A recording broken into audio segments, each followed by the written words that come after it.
Hey, what's up guys? James here, Sports Betting Education Channel. In this video, we have a really exciting topic. I'm going to talk about what it takes to bet on sports for a living. We're going to talk about how large of a bankroll you need, what percentage of that bankroll you should be risking on each and every pick, how many picks a year, how many times should you bet on games, should you do it once a day, should you do it 5 times a day, as many times as possible, and then we're going to talk about based on certain win percentages, based on all of those things, we're going to put it into an equation and talk about how much money you'll be making at the end of the year. So just to go over what the pros do and what I personally do. Pros are aiming to win at about 55% of the time, meaning they lose over 40% of the time.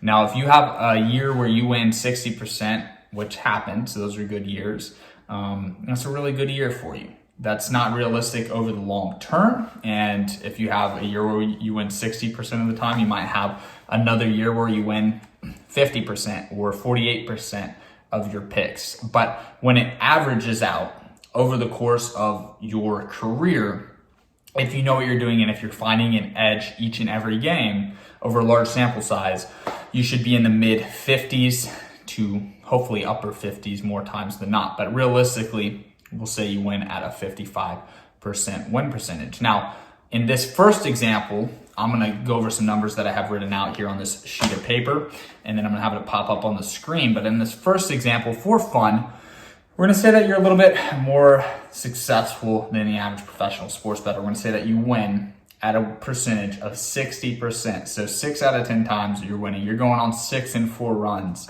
every single week, week in and week out. So if you bet on one game a day, in all my examples, we're going to say you bet on one game a day, so 365 wagers a year. You're going to win 219 games, lose 146 games. Now, we're also going to base these calculations off of straight bets where there's 110 juice. So you're laying 110 to win 100. So those 146 losses really count for 160.6 units. So you're up 58.4 units when you subtract your losses from your wins, meaning if you're betting 5%, which is also pretty high, pros usually are risking 1 to 3% of their bankrolls, and some pros will make the decision to bet a set amount. So they'll say, okay, I'm betting 2% of my bankroll every single pick. If I find an edge, I'm gonna risk 2% of my bankroll that day. And then others will bet certain percentages based on confidence, but that will hover between, even less than 1% and up to 5%. If I am more confident than any other pick, 5% is the ceiling for me. So we're going to say we aggressively bet 5% of our bankroll every single pick. And also for this example, we are saying that we bet 5% of our starting bankroll. So for a bankroll of $2,000, we're going to say that we risked 5% of that, which is $100, which means you came out with a gain of $5,840 for the year. Most people that bet on sports, they burn through a $2,000 bankroll quick, and it's because they aren't thinking along these lines of turning $2,000 into a $5,800 yearly profit. They're trying to turn that $2,000 into $100,000 as soon as possible. They're trying to triple their money in one day, which is just dangerous. When you try to do that, the casino's always going to win. The sportsbook's always going to win.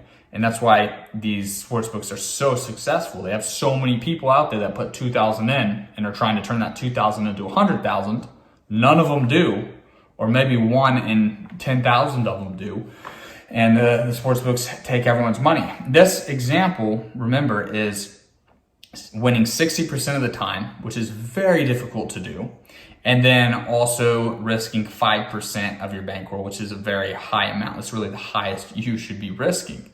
So if you have a $10,000 bankroll and you hit these numbers, you're going to make $29,200 on the year. If you have a $100,000 bankroll, you're going to make $292,000 on the year, which is phenomenal stuff. That's unrealistic, but it just goes to show, okay, wow, I'm taking $100,000 and turning it into just under $400,000. in a perfect scenario, betting 5% of my bankroll, one bet a day, my most confident play. More realistic though, a good year is gonna be 56% wins, meaning you lose 44% of your picks. And if you do that, then you're going to win 204.4 times out of a 365-day calendar year. You're gonna lose 160.6 times 1.1 for the juice, and you're gonna lose 176.66 units, meaning you're gonna profit 27.74 units. Now in the second example, we're going to say that we risk 3% of our bankroll, so smaller unit sizes, but more realistic. I like to sit between 1 and 3%. Most people, when they hear that, it sounds like I'm crazy, but through the value of compounding interest, that's the method, man. That's how you build a bankroll from $2,000 to $200,000, and then you can quit your job and then you can start betting. But based on winning 56% of your picks in a 365-day calendar year on 3% unit sizes, if you have a $10,000 bankroll, you're going to profit $8,322 in that year. If you have a $100,000 bankroll, you're going to make $83,000 that year.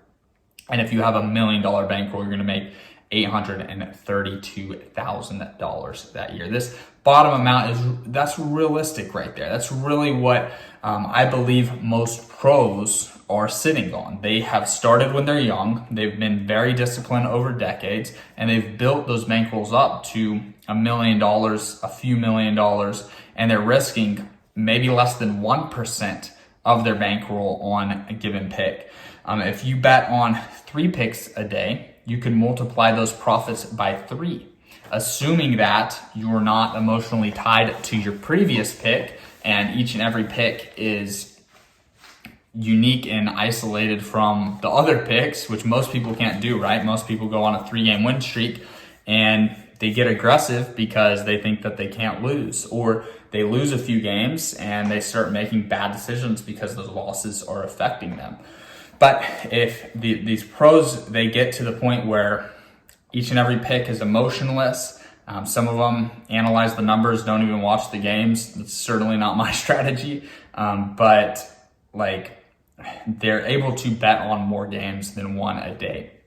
If you knew you had an edge, if you had a 54% likelihood of winning each and every one of your picks, it would make more sense to bet on as many games as possible than to limit yourself to 1 pick a day. Because if you have a small edge over the books, which is all that you can ask for as a sports bettor, you're going to win when you get down as many bets as possible. Over a small sample size, even if you have an advantage, you can still lose. But over the long term, after betting thousands of times with a small advantage, you're going to see that bankroll grow. You're going to see compounding interest work for you.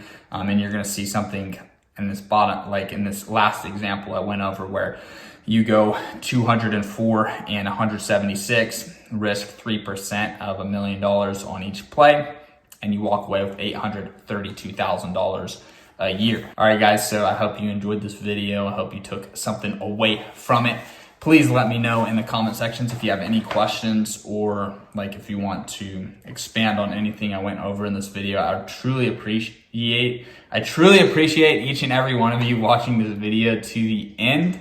Subscribe to my channel for hopefully daily free picks, but free picks here and there for sure. My goal is to get to where I do daily free picks and daily predictions. But I'll see you guys on Instagram. I'll see you in the comment sections. I'll see you in the next video. Have a great day.